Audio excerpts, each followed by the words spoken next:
Des accusations qualifiées de mensonges absolus. Ce vendredi 25 août, le Kremlin est sorti de sa réserve pour tordre le cou aux allégations occidentales qui incriminent Moscou dans l'accident d'avion qui a coûté la vie à 10 personnes, dont le chef de Wagner, Evgeny Prigojine.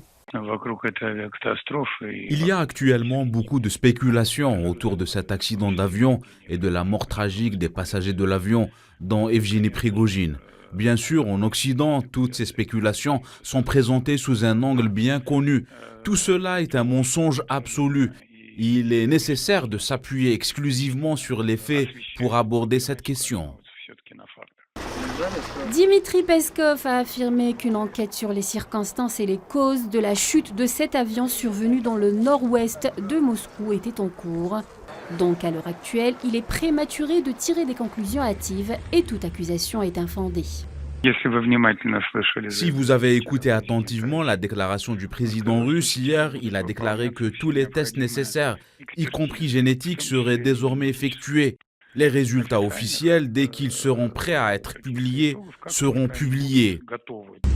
Un homme au destin complexe, c'est dans ces mots que le président russe a évoqué Evgeny Prigojine dans une allocution à la télévision russe.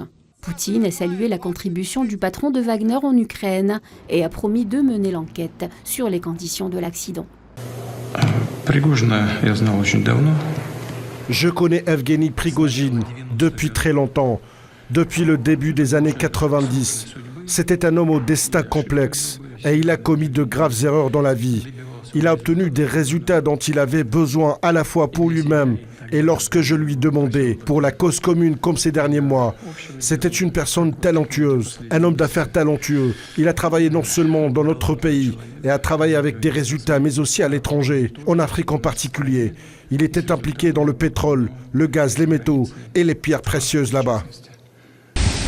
Depuis la survenue de cet accident aérien en Russie, des politiques et des médias occidentaux ont accusé ouvertement, sans preuve aucune, Vladimir Poutine d'avoir commandité l'assassinat de Prigojine pour le punir d'avoir lancé une mutinerie déjouée le mois de juin dernier contre des hauts gradés de l'armée.